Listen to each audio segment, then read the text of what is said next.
Hello hello hello hello everyone.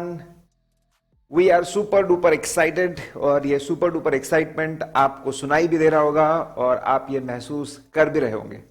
Yes, हर बार की तरह बहुत रिसर्च करके मैं और मेरी टीम कंटिन्यूसली सोचते रहते हैं कि कैसे बच्चों की पढ़ाई को बहुत efficient, effective, bang on target, bull's eye कैसे बना सके। And we are super happy, super excited to tell you that कि हम लोगों ने कुछ बहुत ही बेहतरीन किया है जो लर्निंग को नेक्स्ट लेवल पर लेके जाएगा, both at CA final level and at CA inter level. दोनों को इसका बहुत मजा आने वाला है। अब मैं आपको ये बताऊं, सरप्राइज बताऊं, ठीक है? तो उसके पहले हम लोग बच्चों के जो प्रॉब्लम्स है वो प्रॉब्लम्स थोड़ा हम लोग समझ लेते हैं। व्हाट आर द प्रॉब्लम्स जो बच्चे फेस करते रहते हैं? क्या प्रॉब्लम्स है जो बच्चे फेस करते रहते हैं? करेक्ट। क्या क्या क्या क्या प्रॉब्लम है? Now let's see the problems. Problems है क्या? What are the problems? Let's see. देखिए बच्चों, पढ़ते पढ़ते ये सवाल बच्चों के मन में आते रहते हैं। What kind of question, her concept के ऊपर एज अ प्रोफेसर तो मैं तो बताता ही रहता हूं, लेकिन हर कॉन्सेप्ट पे क्वेश्चन आता है कि सर किस तरह के question, what kind of questions are asked on a particular concept. किस तरह क्वेश्चन आएंगे सर, इसके ऊपर कैसा क्वेश्चन आएगा? स्ट्रेट फॉरवर्ड क्वेश्चन आएगा, केस स्टडी बनाकर क्वेश्चन आएगा, कैसा क्वेश्चन आएगा? सर इसके ऊपर एमसीक्यू कैसा बन सकता है, किस तरह का एमसीक्यू बन सकता है? बताते रहते हैं लेकिन हर पॉइंट पे कभी कभी रह भी जाता है। ठीक है, फिर और सवाल होता है मन पे, सर ये इसकी प्रैक्टिस, ये कॉन्सेप्ट के ऊपर आंसर लिखने की प्रैक्टिस कैसे करूं? कभी कभी सर इसमें और क्लैरिटी चाहिए मुझे। ये सवाल होते हैं मन बच्चों के मन में। एमसीक्यूज कैसे, वो तो बोला ही मैंने आपको। और ऐसे कौन से क्वेश्चन है सर जो डायरेक्टली नोट से कनेक्टेड नहीं होते, जनरल क्वेश्चन होते थोड़े से? मल्टीपल कॉन्सेप्ट वाले क्वेश्चंस कौन से होते? ये बहुत सारे सवाल बच्चों के मन में आते रहते हैं। करेक्ट। अब इसका सॉल्यूशन क्या है? What is the solution? तो guys, we are up with the solution. We got the solution. Yes, we got the super duper solution. इसका सुपर डुपर सॉल्यूशन है, and I think this the we are doing it for the first time. मतलब मैंने और कोई question bank इतने depth में इस feature को उन्होंने लाया ऐसा देखा नहीं है। तो आई think this the first question bank पूरे सीए, पूरे सीए, पूरे CA, जो सीए कोर्सेस और बुक्स है, ये पहला ऐसा फीचर है, सुपर लिंकिंग वाला फीचर जो आप लोग देखने वाले हो, और मैं वो आपको बता रहा हूं। And the solution is super linking. हमने सुपर लिंकिंग की है। सर क्या है ये सुपर लिंकिंग? मैं आपको पहले बता दूं और फिर प्रैक्टिकल भी बताऊंगा आपको क्या सुपर लिंकिंग की है हम लोगों ने। हमारी परम क्वेश्चन बैंक जो बहुत फेमस रही है और अक्रॉस बहुत ज्यादा उसका रिस्पॉन्स रहा है, बच्चों ने उसको बहुत ज्यादा अप्रिशिएट किया है, और हमारी एमसीक्यू बुक भी। तो हम लोगों ने हर क्वेश्चन हमारे एमसीक्यू बुक में, जो हर एक क्वेश्चन है और जो एमसीक्यू है, उसको हमने नोट्स के साथ में लिंक कर दिया है कि इस कॉन्सेप्ट पे ये क्वेश्चन है और ये एमसीक्यू है। हर जगह पे लिंकिंग कर लिया, तो पढ़ते पढ़ते ही समझ में आ जाता है, अच्छा इसके ऊपर ये इस तरह क्वेश्चन है, इस तरह का एमसीक्यू पूछा गया है। तो पढ़ने में मजा भी बहुत आएगा। प्रैक्टिस करना है तो प्रैक्टिस इमीडिएटली आप प्रैक्टिस कर सकते हो, और मुझे लगता है क्लैरिटी भी बहुत ज्यादा बढ़ेगी। चलिए मैं आपको करके बताता हूं। ठीक है, मैं आपको करके बताता हूं कि ये किस तरीके से। Now let me show you how it's going to work. किस तरीके से काम करने वाला है वो मैं आपको बताता हूं। देखिए, लेट्स टेक एग्जांपल, एक ऐसा एसे 250, एसे 250 का एग्जांपल मैं आपके सामने ले रहा हूं। अब अगर मैं एसे 250 की बात करता हूं, तो आप देखिए यहां पे दिख रहा है, ये हमारे नोट्स में टॉपिक है, ऑडिटर की रिस्पॉन्सिबिलिटी, और यहां पे दिख रहा है सीएनओ 21.000, 21.000। इसका मतलब जो क्वेश्चन बैंक में 21.000 नंबर का क्वेश्चन है वो इस कॉन्सेप्ट के ऊपर आधारित है। करेक्ट, आपको बताता हूं मैं, आई विल टेल यू। फिर जैसे यहां पे लिखा है CNO 22.000, ठीक है। अच्छा, CNO 22.000 इससे रिलेटेड है, परफेक्ट, बैंग ऑन टारगेट।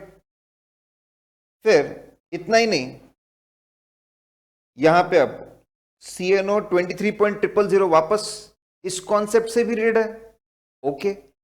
मतलब हर कॉन्सेप्ट के ऊपर कौन सा क्वेश्चन है वो मिल गया। इतना ही नहीं, एमसीक्यू भी, एमसीक्यू भी, एमसीक्यू INCS.08.4 मतलब इंटीग्रेटेड केस स्टडी जो 8 है, उसका जो 4th नंबर का एमसीक्यू है वो इस पॉइंट से रिलेटेड है।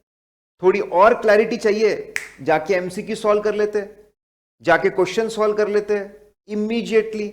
और प्रैक्टिस करनी इस पॉइंट की तो पता चल जाएगा आपको। देखिए यहां पर 23.100 और यहां पे इंटीग्रेटेड केस स्टडी का 3rd केस का तीसरा एमसीक्यू इस पॉइंट से रिलेटेड है। इतनी ज्यादा मार्किंग करके रखी हुई है।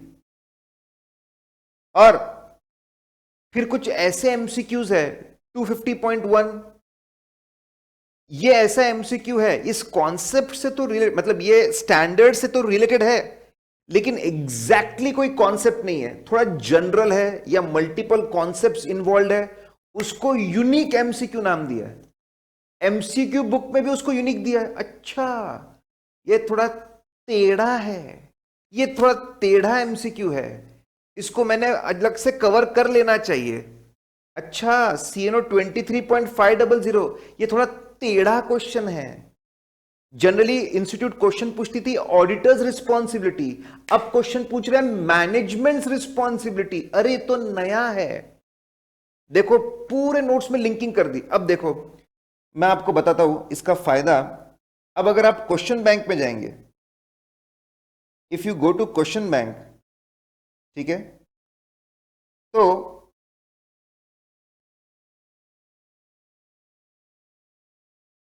जस्ट अ मिनट,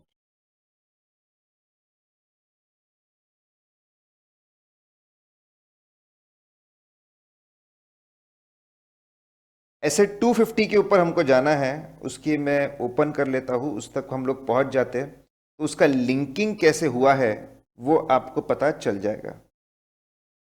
वैसे पर्टिकुलर ऐप में तो, इस ऐप में सर्च फीचर नहीं है, नहीं तो सर्च होता है। देखिए बराबर ऐसे 250 में हमने देखा था कि भाई CNO 21.000 यहां पे मिल गया। अच्छा, ऑडिटर रिस्पॉन्सिबिलिटी में, okay okay okay okay okay. Compliance of law कैसे चेक करना, अच्छा नवंबर 04 एग्जाम में आया है, नवंबर 14 एग्जाम में आया है। अच्छा, प्रैक्टिस मैनुअल जो हुआ करती थी 17 उसमें पूछा हुआ है। मिल गई मिल गई मिल गई, क्लैरिटी मिल गई। उसकी समरी भी दी हुई है ब्लू में, ब्लू में उसकी समरी दी रही है। अच्छा, ये इंडिकेटर वाला क्वेश्चन ये 16 एग्जाम में भी था, 18 एग्जाम में, नवंबर 18 RTP, और स्टडी मटेरियल 20 में भी है, उसका शॉर्टकट भी दिया हुआ है। ओके, ये 23 नंबर नॉन कंप्लायंस हुआ तो क्या करना, अरे इतने बार पूछा है exam, 16 RTP, MTP, practice manual 18, mock test paper, okay, तो बहुत ही इंपॉर्टेंट है। RT पे भी पूछा है और मॉक में भी आया है। अब एग्जाम में आने के चांसेस बहुत ज्यादा बढ़ गए, इमीडिएटली बच्चे को उसका इंपॉर्टेंस पता चल जाएगा। और हम लोग हमारे क्लासेस में भी उसके ऊपर उतना एम्फसाइज करके फिर पढ़ाते हैं।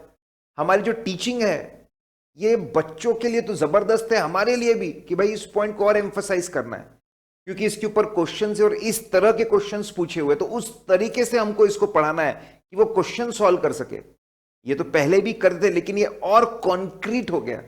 रिपोर्टिंग का क्वेश्चन, अच्छा 2 बार आया हुआ है, ओ ग्रेट। अच्छा, ये क्वेश्चन यूनिक है, मतलब नोट्स में डायरेक्टली वो पॉइंट नहीं था, उसके ऊपर क्वेश्चन पूछ लिया। नवंबर 20 एग्जाम्स में आया। जनरली ऑडिटर रिस्पॉन्सिबिलिटी क्या होती है वो पूछते हैं लॉस को लेकर, लेकिन मैनेजमेंट रिस्पॉन्सिबिलिटी क्या है, करेक्ट, वो पूछ लिया। मैनेजमेंट ने क्या प्रोसीजर्स लगानी चाहिए वो पूछ लिया। क्या बात है। एकदम बैंग ऑन टारगेट। ये जो क्रॉस लिंकिंग है, ये बच्चों की पढ़ाई और हमारी जो टीचिंग है, दोनों का combination is going to be mind blowing. अब देखिए, वैसे ही हम लोगों ने ऑन द सेम लाइंस हम लोगों ने हमारी जो एमसीक्यू बुक है, करेक्ट, फेमा का नॉन कंप्लायंस कैसे डील करना, ये नंबर का एमसीक्यू था वहां पे, INCS.03.3। तो इंटीग्रेटेड केस स्टडी में थर्ड नंबर के केस में थर्ड नंबर का एमसीक्यू। मतलब आप जैसे जैसे नोट से टॉपिक्स कवर करते जाओगे, वैसे वैसे आपकी उसी समय पे आपके क्वेश्चंस और आपके एमसीक्यूज भी कवर होते चले जाएंगे। That is going to be mind blowing, fantastic. और यही नहीं, साथ में उस पॉइंट पे एमसीक्यू कैसे पूछा है वो भी पता चल जाएगा। देखो, इसका रिवर्स फीचर भी है। सपोज कोई क्वेश्चन आपको बहुत समझ नहीं रहा या एमसीक्यू नहीं समझ रहा, आपको क्रॉस लिंक पीछे जाना है कि भाई बुक में वो कौन सा पॉइंट है जिससे ये रिलेटेड है, वो भी आपको मिल जाएगा। गाइज, ये फीचर के साथ हमारी नई किताबें आ रही है। We are bring the new books, और हम लोग ये पूरे नई किताबों की सॉफ्ट कॉपी भी बच्चों को प्रोवाइड करें। डेफिनेटली वो प्रिंटेबल नहीं होगी, it will not be printable, लेकिन अगर किसी को उसको व्यू करना है, पूरी किताब देखनी है, तो बिल्कुल देख सकता है। तो पहले इस्तेमाल करें, फिर विश्वास करें, ऐसी बात है ये, करेक्ट। तो इसका पूरा फायदा उठाइए। जैसे मैंने यहां पे आपको बताया था 250.1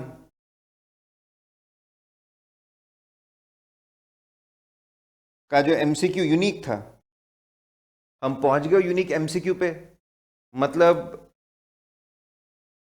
May 19 मॉक टेस्ट पेपर, पहला जो एम होता है वो एमटीपी आरटीपी के लिए होता है।